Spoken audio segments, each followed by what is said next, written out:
The heavy echo of the oak doors slamming shut resonated through the immense courtroom. There they were, Arthur and Evelyn, my biological parents, waiting with those calculated icy smiles that used to paralyze me with terror when I was just a little girl. They looked so confident, so utterly convinced that victory was already theirs before anyone had even uttered a single word. And why wouldn't they be? To the rest of the world, they were dazzling reality TV stars, untouchable figures adored by the masses. Meanwhile, I was just the daughter they had discarded like a burden 20 years ago. But the rules of this chessboard had changed drastically. My grandfather, Nathaniel Blackwood, the only person who had ever truly loved and protected me in this life, had passed away.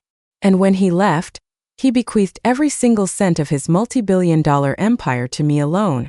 Now, the very same people who had abandoned me on his doorstep without a backward glance were dragging me to court to strip it all away. I stood tall before the stand. I could feel my own pulse, so strong and steady that it seemed to ricochet off the cold marble walls. Judge Winston Thorne looked up from his documents. He observed me intently for a few moments. Suddenly, a flash of recognition crossed his weathered face. He slowly removed his glasses, and with a stunned tremor in his voice, he murmured, "Wait a moment, are you her?" The silence that followed those words was absolute, almost deafening. From my spot, I could see the glossy veneer of my parents' confidence beginning to crack. The truth they had buried beneath years of fame and lies was about to come to light. Before we continue and I take you back to the memories of that summer that changed everything, I'd like to take a brief pause. Tell me, from which city in the world are you listening to my story? Leave your comment down below, I read them all. To understand what was happening in that courtroom, we have to rewind 20 years. On that fateful day, I was barely 5 years old. The suffocating August sun beat down relentlessly on the sweeping grounds of the family estate in Maine, withering everything in its path except the cold emptiness that was already settling in my chest. My mother, Evelyn, crouched down in front of me. Her impeccable white silk sundress fluttered in the dry breeze, and the heavy jasmine perfume she wore clung to her skin like a false promise. "Behave yourself for Grandpa, sweetie," she murmured. She tried to muster a smile, but her lips, painted a far too brilliant shade of red, trembled, and her eyes were completely dry. A few feet away, my father, Arthur, impatiently tapped the hood of his sports car with his knuckles. "Come on, Evelyn, we're going to miss our flight," he rushed her coldly. "Flight?" I asked, gripping the fabric of her dress with my tiny hands. "Where are you going? Can I come with you?"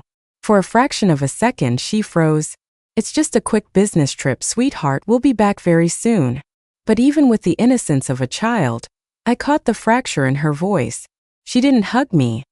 She merely leaned in just enough for her diamond earrings to graze my cheek, planting a hollow kiss in the air.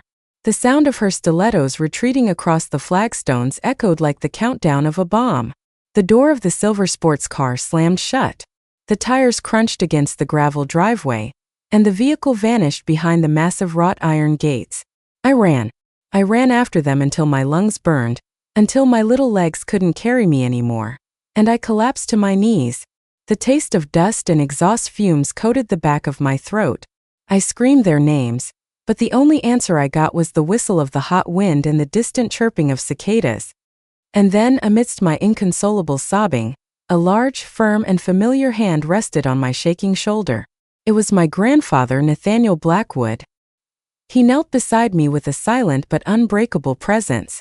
He was a man who never spoke just to hear his own voice. Every single word he said carried weight and meaning. His slate-gray eyes filled with infinite tenderness as he brushed the dirt from my scraped knees. "They have no idea what a treasure they've just lost, my little one," he whispered, his voice a blend of profound sorrow and immense love. He paused, gently lifting my chin until our gazes locked. "You will never feel rejected again," he promised. He scooped me up into his arms as if I weighed nothing at all and carried me back inside the mansion. As I rested my head against his chest, the steady rhythm of his heartbeat slowly extinguished the panic still roaring inside me. That was the first moment all day that I felt truly safe. That same evening, I sat in the massive kitchen of the estate, swinging my legs over the terracotta floor. He stood by the stove making me a rich homemade hot cocoa. No household staff, no unnecessary luxuries, just him and me. "With a little extra cinnamon, right, Arya?" he asked, a faint smile touching his lips. I nodded silently, my eyes still clouded with tears. Later, as he tucked me into bed, the house felt too large, too quiet. The rhythmic tick-tock of the antique grandfather clock in the hallway sounded like the footsteps of people who were never coming back. Will they ever return? I asked in a whisper. My grandfather hesitated for a moment, then gently stroked my hair. Arya, there are doors that, once closed, are better left completely shut. Before turning off the nightstand lamp, he added in a soothing voice, from today on, you won't have to chase after love anymore. Love lives right here. In the dim light of that room, I clung to his hand and believed every single word. That was the night I stopped waiting for ghosts from the past and started belonging to someone who actively chose to stay. Growing up under the wing of a tycoon like Nathaniel Blackwood was a far cry from the clichés you see in Hollywood movies. His imposing estate, anchored on the craggy cliffs of Bar Harbor, watched over the Atlantic Ocean like a lone sentinel. Yet, behind closed doors, there were no extravagant galas, nor an army of servants hovering around us. The rhythm of that house was austere, methodical, and above all deeply purposeful. Every morning at exactly 6 a.m., 2 soft knocks on my door announced the start of the day. On your feet, Arya, his deep voice would call from the hallway. The world doesn't stop to wait for the lazy. I would shuffle downstairs in my slippers to the dining room, where he'd be waiting with black coffee steaming in his mug and the Financial Times spread open across the mahogany table. Read the headline, he would order, tapping the paper lightly. Now tell me, what exactly are they hiding from us? At first, I was just a kid trying to finish my cereal, but over the years his lessons took root in my mind. He taught me never to swallow a story whole just because it was printed in bold type.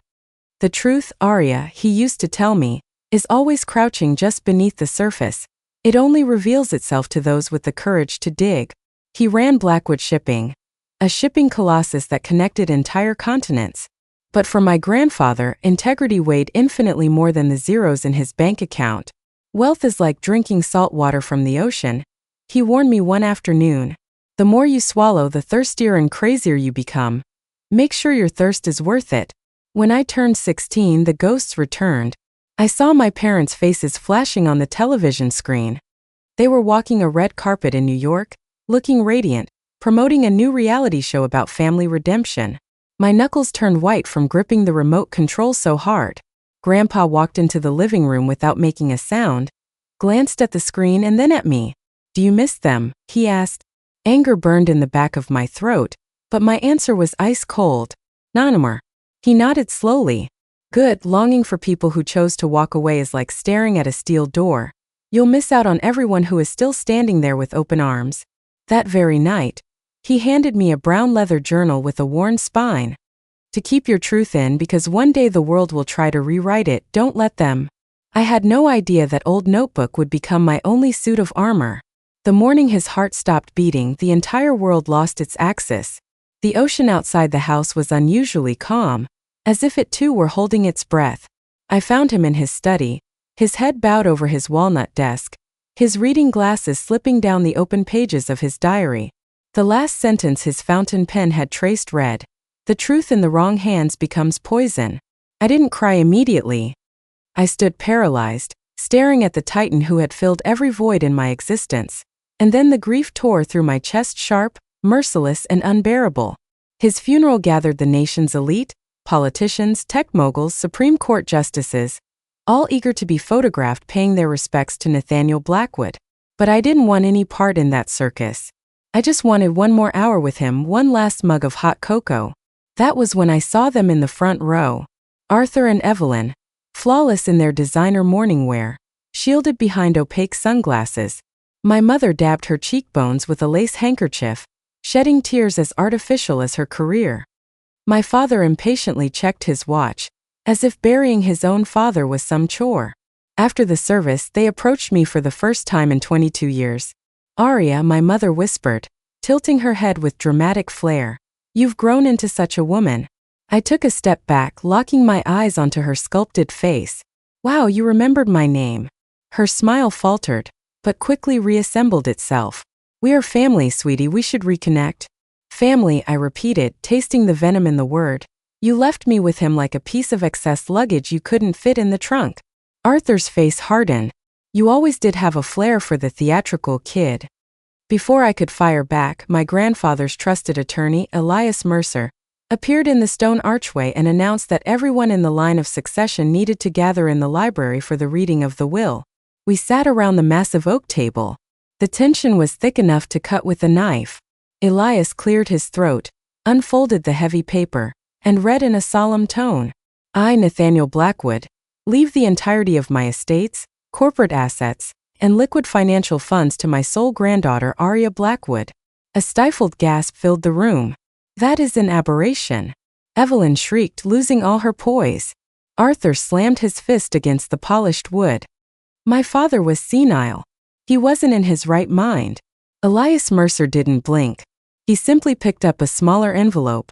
The deceased left a specific addendum for his son and daughter-in-law. I quote verbatim, "Those who abandon the truth to embrace vanity have already forfeited their inheritance long before my death." Evelyn's lips trembled with rage. He can't do this to us. We are his blood.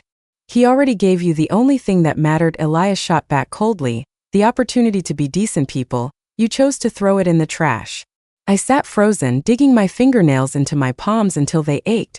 For the first time in my life, saw my parents stripped of their golden facade.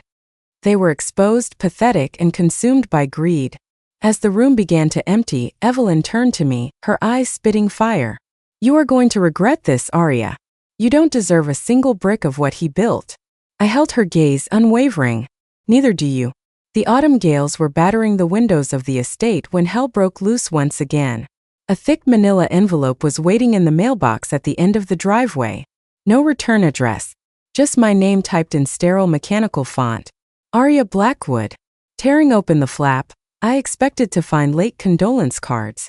Instead, my blood ran cold as I read the heading. Notice of civil lawsuit. Right beneath it, the words hit me like a whip. Arthur and Evelyn Blackwood v. Arya Blackwood. Main charge, coercion and undue influence.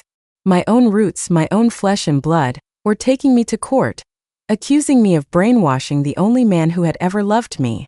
The news exploded within hours. By nightfall, the tabloids and celebrity news sites were screaming the scandal from the rooftops. Heiress sued by her own parents for the Blackwood empire. Paparazzi swarmed the wrought iron gates of the estate like a flock of vultures, their camera flashes ripping through the dark coastal night like furious lightning. The next morning, my lawyer Elias Mercer summoned me urgently to his office in Boston. His voice maintained that clinical calm that only years of managing chaos can grant a person. "They are moving fast, Arya," he warned as he slid a tower of documents across the glass desk. "They're alleging that you isolated your grandfather, interfered with his medical decisions, and psychologically pressured him to change his will at the last minute." A bitter laugh, entirely devoid of humor, escaped my throat. That I isolated him. Elias, he was the one protecting me from them, not the other way around. Elias exhaled slowly. "I've seen atrocious family disputes, but parents suing their own daughter for a fortune of this magnitude. This is an absolute mud pit. They aren't my parents," I stated, my voice barely above a whisper. "They are two complete strangers tied to me by a simple biological coincidence." A couple of days later, as I was leaving a coffee shop, a reporter lunged at me, shoving a microphone practically into my face. "Arya, did you threaten your grandfather? Did you prey on his declining health?" I stopped dead in my tracks, stared directly into the swarm of camera lenses, and answered with deadly calm. If caring for and unconditionally loving the man who raised me is considered manipulation, then yes, I am absolutely guilty. That very dawn, my phone screen lit up with a blocked number. When I answered, my mother's voice slid through the receiver, cutting like ice. "Enjoying your 15 minutes of fame, you little brat," Evelyn hissed. "Why are you doing this?" I asked her. "Because you stole what is rightfully ours." She spat viciously. "You took our lives away from us. Now we're going to make sure we ruin yours." The line went dead. I stood alone in the library, the exact place where Grandpa had taught me to decipher the truth. His oil portrait watched over me from the wall, and right below it sat his old brown leather journal. I opened it, tracing his faded handwriting with my fingertips. On one of the pages I read, "When the truth is put to the test, stand your ground, let them attack. In the end, they will only succeed in poisoning themselves." I snapped the notebook shut, taking a deep, ragged breath. The fear of the scandal was still there, pulsing beneath my skin, but rising above it was something much more powerful: determination. If they wanted a war, they were going to get one. But they had underestimated their opponent.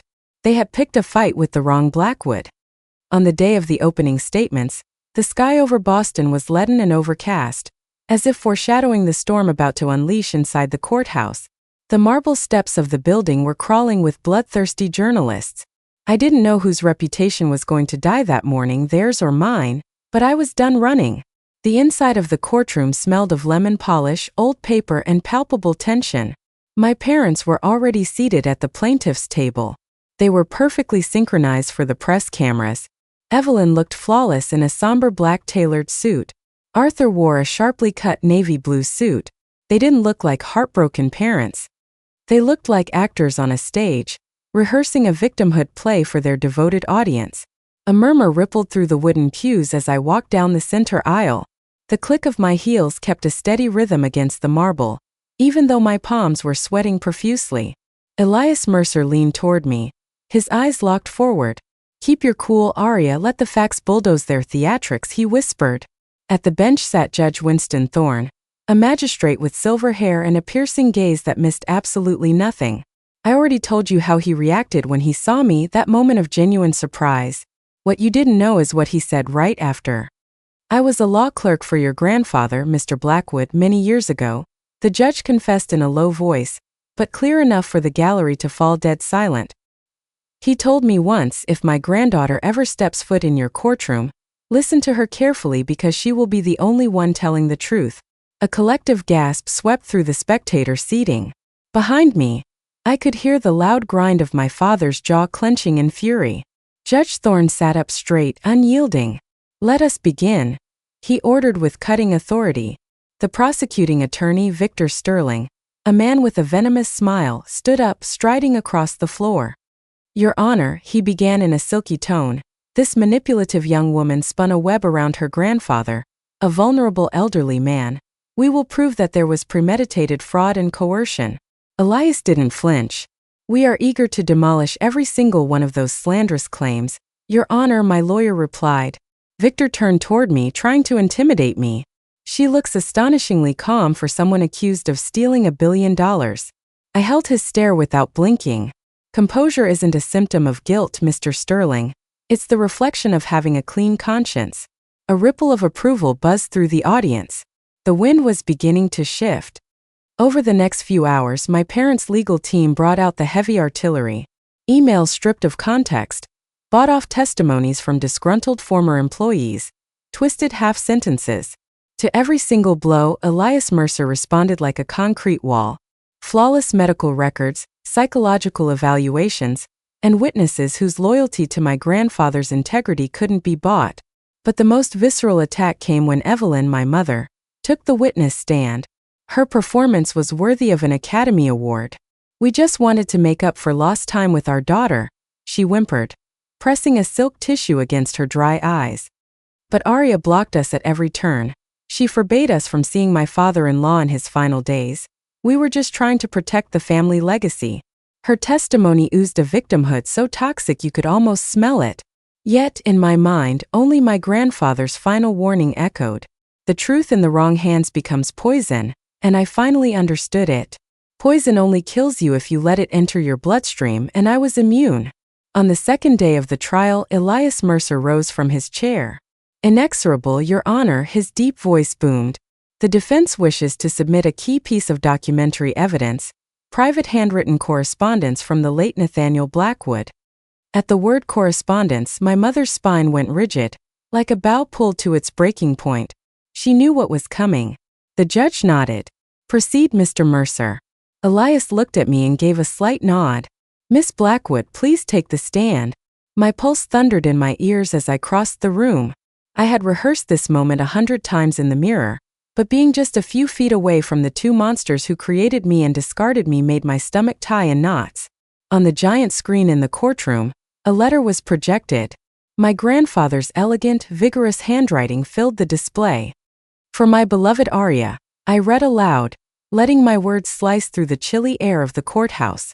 "You were never my obligation, you were my greatest choice. If you ever have to face those who turned their backs on you, Do not stoop to hating them, let the truth fight for you, it never loses a battle. The silence in the room became almost sacred. Evelyn's mask of arrogance was crumbling by the second. Arthur stared at the floor, his jaw locked tight. Victor Sterling sprang up like a coiled spring. Objection, Your Honor. Pure emotional theatrics with zero legal evidentiary value. Overruled. Judge Thorne declared with a bang of his gavel. The testator's intent is exactly what is on trial here. Continue, miss. That was my cue. I reached into my bag and pulled out the brown leather journal my grandfather had given me on my 16th birthday. This, I announced, raising the worn notebook, is Nathaniel Blackwood's personal diary. He wrote in it every single night up until the week of his death. I opened it to the very last page, steadied my breathing, and read the final verdict he had left for posterity. My son and his wife spend their lives crawling for the sake of appearances. My granddaughter breathes for the truth. My empire must belong to her, not as a prize but as a shield. She will carry my conscience when I am no longer here to defend her. He was out of his mind. My mother shrieked, leaping to her feet, hysterical and disfigured by rage. That little brat brainwashed him. The judge's gavel slammed down with brutal force. Order in the court, Mrs. Blackwood, or I will have the bailiffs remove you. My mother's screams bounced off the wood paneling and died in the void. I turned my head toward her, toward the woman who gave me life, but denied me her love, and I spoke, looking directly into her eyes. No one brainwashed him, Mother. He simply realized what kind of vultures you really were in the end. Minutes later, Judge Thorne delivered the ruling. This court finds zero evidence of coercion, but rather a disproportionate and vindictive greed on the part of the plaintiffs, he declared, his voice thundering. The lawsuit is dismissed in its entirety. The Blackwood estate legitimately belongs to Miss Aria Blackwood.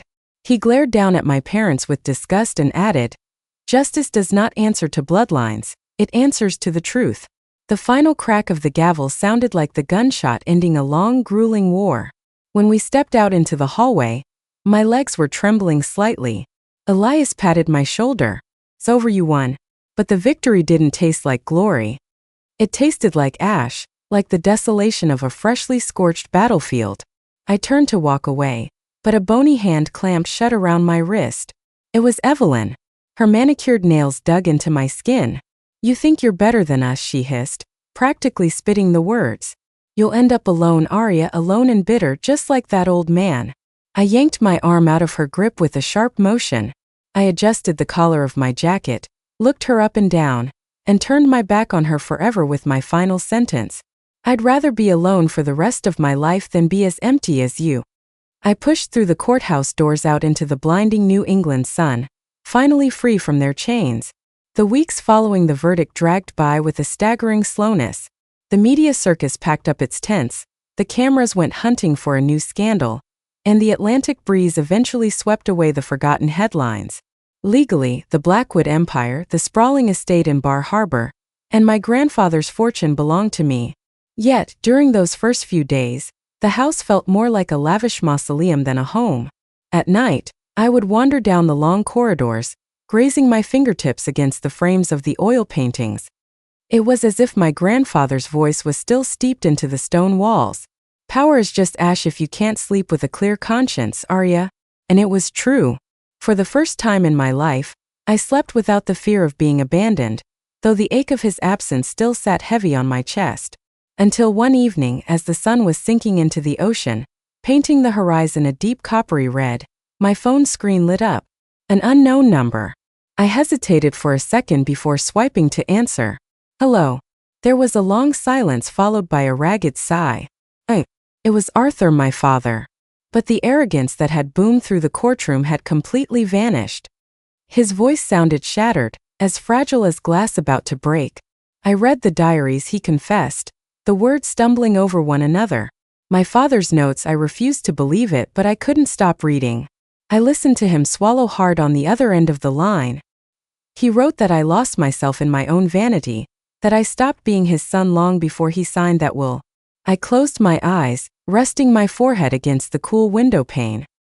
He also wrote that it's never too late to correct your course, I replied in a whisper. Arthur let out a choked sob, completely stripped of his usual polish. I'm not calling to ask for your absolution, Arya. I don't deserve it. I needed to tell you that I'm sorry. I'm sorry I left you behind. I'm sorry I blamed you for our failures. And above all, I'm sorry that I became the monster my father had to protect you from." His words hung suspended in the air. They were vulnerable, gut-wrenching, and for the very first time in my life, unbearably human. Neither of us spoke for what felt like an eternity. I directed my gaze out toward the estate's rose garden, the same roses Grandpa had planted with his own 2 hands decades ago. The wind rustled the petals and the silence stopped being suffocating. It became healing. "I don't know if I'll ever truly be able to forgive you," I murmured finally, "but I know for a fact that Grandpa would have wanted me to at least try." I heard him draw a shaky, desperate breath. "I can live with that. It's far more than I've earned." Right before he hung up, he added in a gravelly voice, "You have his eyes, Arya, that unbreakable strength. You never quit." The beep of the disconnected line marked the true end of the war. I kicked off my shoes and stepped barefoot onto the terrace. I walked down the stone steps and onto the cool grass, soaking in the evening dew. The sun had just dipped below the waters of the Atlantic, leaving the estate bathed in a warm golden hour glow. I was carrying the old leather journal with me. I opened it to the last blank page, gently running my hand over the paper where my grandfather's words had transcended death itself. "True justice isn't handed down with a wooden gavel in a courtroom. It is forged in the hearts of those who refuse to be corrupted." A warm tear slipped down my cheek, but this time it wasn't from pain. It was from absolute peace. "I understand now, Grandpa," I whispered to the ocean wind. "I will never stop believing in it." And in the gentle roar of the waves crashing against the cliffs, I could almost hear his response, a serene echo, proud and full of light. "Then I can finally rest easy, my sweet girl." In that moment of perfect stillness, I had my epiphany. Victory in court only gave me back my money, but the capacity to forgive and to keep my soul completely intact, that and nothing else was the true inheritance Nathaniel Blackwood had left me. Disclaimer: this video is created for the sole purpose of entertainment. All situations, characters, and stories in this video are fictional and are built entirely using artificial intelligence technology. We hope you have a relaxing time.